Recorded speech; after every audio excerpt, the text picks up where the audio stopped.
Mielieji, istorijos moko, įkvepia ir primena dalykus, kurie iš tikrųjų yra svarbus. Šiandien sveikindama su Mokslo ir žinių diena visiems noriu palinkėti ne tik išgirsti daug įdomių ir įkvepiančių istorijų. Linkiu, kad kiekvienas iš mūsų kurtume savo istoriją ir ją dalytumės. Sukurkime vieną bendrą pasakojimą apie kalbą, žmones ir valstybę. Buvo vėlyvas ruduo. Ir nors nesnigo, tačiau rytais balas ir negilius tvenkinius padengdavo plonas ledas. Medžiai stypsojo be lapų ir darėsi vis sunkiau pasislėpti miške.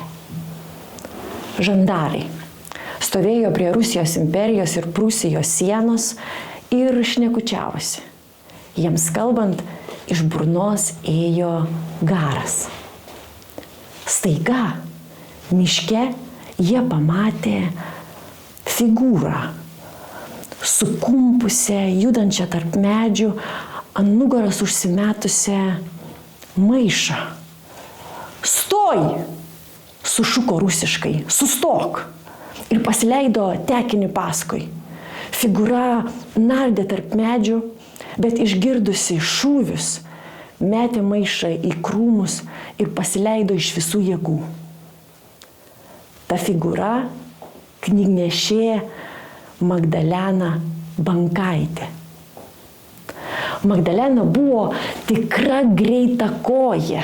Ji reikalui esant per parą galėjo nueiti 70-80 km. Paskaičiuokite, koks buvo jos greitis. Tad pabėgti nuo žandarų jai buvo vienas niekas. Žmonės pasakojo, kad ji buvo ir ypatingai stipri. Užsimesdavo keliasdešimt kilogramų sveriantį knygų maišą, nelyg tai būtų pūkinė pagalvė. Magdė, kaip žmonės ją vadino, galėjo ir įkopti į bet kurį medį. Ir dabar ji bėgo mišku ir galvojo, galbūt jai reikės kopti į vieną iš medžių, kuriuos matė aplinkui. Šitą mišką jinai žinojo kaip savo 5 pirštus, nes jį kirsdavo beveik kiekvieną savaitę, nešdama knygas iš Prūsijos miestų Tilžės Ragainės į Lietuvą spaudos draudimo metais. Ji pribėgo šaltinį, nuo rudens lietaus patvinusi ir nieko nelaukdama šoko į vandenį, kad pasislėptų nuo žandarų. Gulėdama ledinėje vandenyje, ji taip praleido keletą valandų. Kai viskas nurimo, ji atsikėlė ir šlapia, sustirusi, patraukė link namų.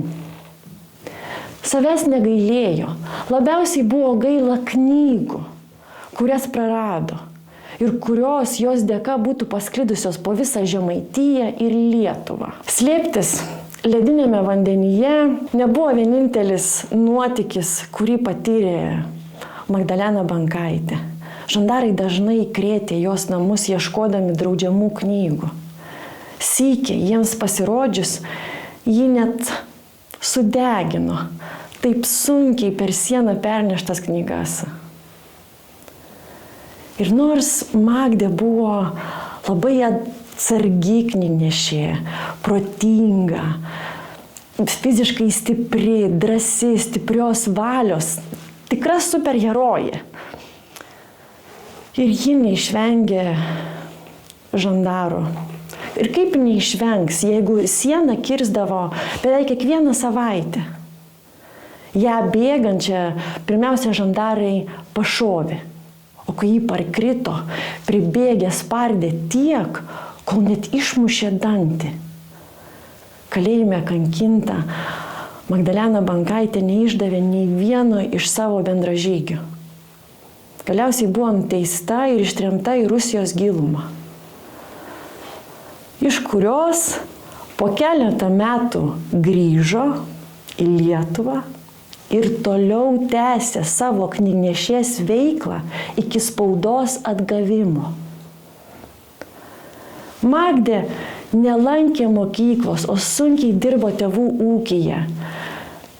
Jos niekas nemokė nei rašyti, nei skaityti. Bet ji taip norėjo sužinoti, kas buvo parašyta tose knygose, kurias matė, tose laikraščiuose, kad pati išmoko ir skaityti, ir rašyti. O lietuvių kalbą mylėjo taip, kad net rizikavo savo gyvybę dėl jos. O jūs, ar mokytumėtės skaityti lietuviškai, rašyti lietuviškai, jeigu to nemokytų mokyklose?